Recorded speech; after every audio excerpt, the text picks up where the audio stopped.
हमारे साथ जो है अम्बाला मंडी के भी यूनियन के सदर है और जो सेक्रेटरी है दिल्ली वेलफेयर चिनार एसोसिएशन के सदर जो दिल्ली से सप्लाई करते हैं वो भी यहाँ पे मीर साहब और ये शबीर साहब और फलौदी मंडी जो सीकर विकर से माल आते हैं उनकी तरफ से ये शबीर साहब बैठे हैं।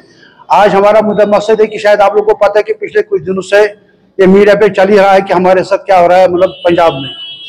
तो आज चूंकि कल से जो हमने जो स्ट्राइक हो गई तो सुबह से ही बहुत से मतलब न्यूज आउटलेट्स की तरफ से हमें कॉल्स आए कि आप हमें बैठ दीजिए, क्या मसला है। तो हमने ये मुनासिब समझा कि अलग अलग सब लोगों के पास जाना ये मुनासिब नहीं, तो इसलिए हमने फिर लास्ट में ये फैसला किया कि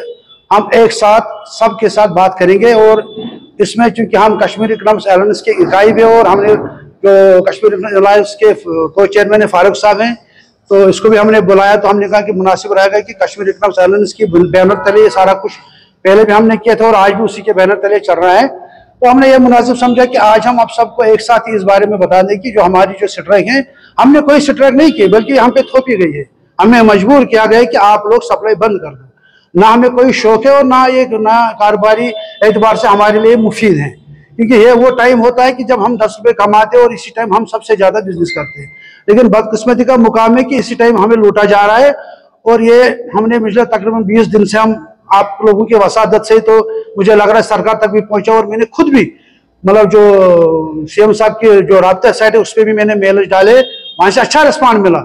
उस रिस्पॉन्ड के बाद ही मतलब हमारी सीरियस मीटिंगें हुई, मतलब मिनिस्टर साहब के साथ हुई, आज डायरेक्टर साहब के साथ भी हुई, कमिश्नर सेक्रेटरी साहब के साथ भी मीटिंगें हुई और उन्होंने हर चीज के लिए हमें बिल्कुल खुशामदीद किया कि जो हमने उनको बोला उन्होंने हर चीज में हमें मदद करने की मतलब यकीन दहानी दिलवाई थी। लेकिन हालात उतने अच्छे भी नहीं है कि जितने मतलब हमारे जो ऊपर बैठे सियासतदान जो मिनिस्टर या ब्यूरोक्रेसी बैठे उनको लग रहा है कि इतना आसान नहीं है कि इसको जितना हम खींचेंगे उतना हमारे लिए नुकसानदेह है। हमने उनका कहा था कि आप जितने जल्द हो सके इस चीज को आप एड्रेस कर लीजिए, वहां की सरकार से बात कर लीजिए। लेकिन एक हफ्ते से तो अभी हम ही चल ही रहे उनके साथ। कुछ नहीं हुआ, 2 दिन पहले मैंने मिनिस्टर साहब के साथ भी मीटिंग की थी, मैंने उनको कुछ सजेशंस दिए थे। मैंने उनको यह कहा था कि जो पिछली हुकूमत थी 2016 में उस टाइम भी ये मामला हुआ था तो उस वक्त की सरकार ने बहुत मतलब जल्दी करके एक मतलब हाई लेवल डेलीगेशन भेजा था पंजाब सरकार के साथ बात करने के लिए। उसमें उस वक्त के जो मिनिस्टर थे फूड एंड सप्लाईज के उनको भेजा था और कुछ डायरेक्टर्स थे मतलब हाई लेवल के जो ब्यूरोक्रेसी थे वो साथ थी, तो हमें उस टाइम रिलीफ मिला था। लेकिन आज सरकार ने हमारी बात अच्छी तरीके से सुनी, उन्होंने कहा कि हमने कार्रवाई की, हो सकता है उन्होंने कोई कॉरेस्पॉन्डेंस की हो, लेकिन अभी तक मतलब हमें कोई रिजल्ट नहीं मिल रहा है। कल की मैं आपको बता रहा हूँ कि कल हमारी जो गाड़ी आई वो पंजाब के मुख्तलिफ हिस्सों में रोकी गई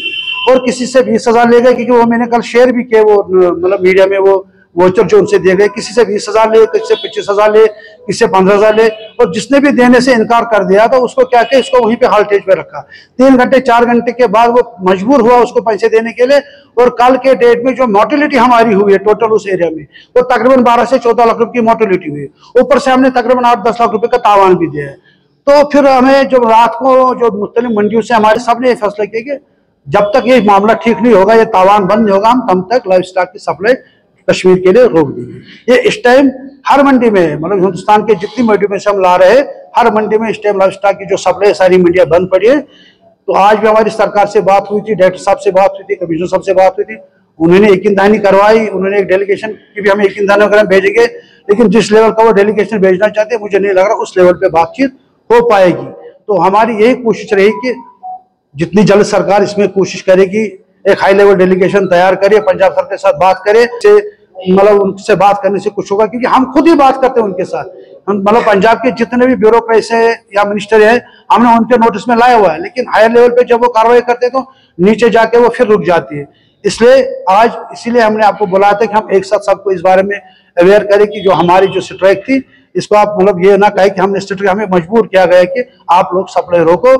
सरकार को कायल करे कि जनाब हमने हड़ताल नहीं किया बल्कि हमें मजबूर किया गया हड़ताल करने की। होनी चाहिए कि किसी भी किस्म की कोई रेट जो आज से 4 महीने पहले रेट निकली थी रेट वही कायम है और वही कायम रहेगी। अभी बहुत टाइम है उस रेट को कायम करने के लिए, हम सबको मिलजुल के उस पर काम करना पड़ेगा। इस टाइम ये सवाल ही नहीं बनता कि रेट। दूसरा सवाल आपका रहा मोटर कंट्रोल एक्ट का, देखिए जो उसमें जो कुछ चीजें हैं वो सरकार के मतलब कंट्रोल के हाथ से निकल गई है, वो सरकार तो देखना है वो हम नहीं देखे। लेकिन उसके बाद भी सरकार के पास हमारे भी मसाले और सरकार को भी इस चीज से भी मसाले, क्योंकि यहाँ पे सप्लाई को बाहर रखना यहाँ पे क्वालिटी को बाहर रखना, यहाँ दूसरी चीजें इस चीज से रखना, हमारे जो मुश्किलात है उनको देखना, वो तो सरकार का काम है। लग रहा है कि अभी हाल ही में हमारी मीटिंग हुई थी डायरेक्टर साहब के साथ, उन्होंने भी इस चीज को एड्रेस किया कि प्राइस कंट्रोल को छोड़ के बाकी मसाइल जो आपके हैं वो सरकार देख रही है और सरकार उसमें भरपूर ताउन देगी। मुझे नहीं लग रहा कि इस टाइम में उस पहलू में जाना चाहिए। इस टाइम जो सबसे बड़ा इश्यू है कि वो है कि भाई किसी भी सूरत में पंजाब में जो हमें लूटा जा रहा है, इस लूट को यहाँ की सरकार अवलीन फुर्सत में इस पे वो नोटिस दे और एक हाई लेवल डेलीगेशन भेज दे वहां पे, ताकि ये रोके और यहाँ पे सप्लाई बाहर होती कि कुछ दिनों के बाद यहाँ पे बिल्कुल टोटल सप्लाई कम पड़ेगी। और आप लोग को भी पता है कि हम इस माशरे के हिस्से है और यहाँ पे इस टाइम मरीज सीजन उरूज पे है, तो वो मुतासर हो सकता है। और हमने कल अपील भी किया कि अगर ना उससे वाबस्ता किसी व्यापारी का कसूर है जो इस काम में लगा हुआ है था, और सरकार को आपने वो दिया भी था, लेकिन जब उसके बाद जब कंट्रोल हुआ तो उसके बाद सरकार ने ज्यादा तवज्जो नहीं दी। और दूसरी बात है कि जो वहाँ की सरकार है वो सरकार भी वहाँ हमें सपोर्ट कर रही थी इस चीज को रोकने के लिए। उन्होंने इससे पहले भी कुछ बार कोशिश की ये नाके लगाने की, लेकिन वहाँ के सरकार के साथ और वहाँ के ब्यूरोक्रेसी के साथ जब हमने बात की, इस्लामिक अलायंस का अहम रोल बनता है कश्मीर के इकानमी के हवाले से। हर एक इकानमी को हमें देखने की जरूरत है, यही मुद्दा मकसद है कश्मीर इस्लामिक अलायंस का जो बड़ा पदभार है कश्मीर के हवाले से। जितनी भी ट्रेड बॉडियाँ है कश्मीर के हवाले से, चाहे बोर्डर एसोसिएशन हो, चाहे बिजनेस कम्युनिटी हाउस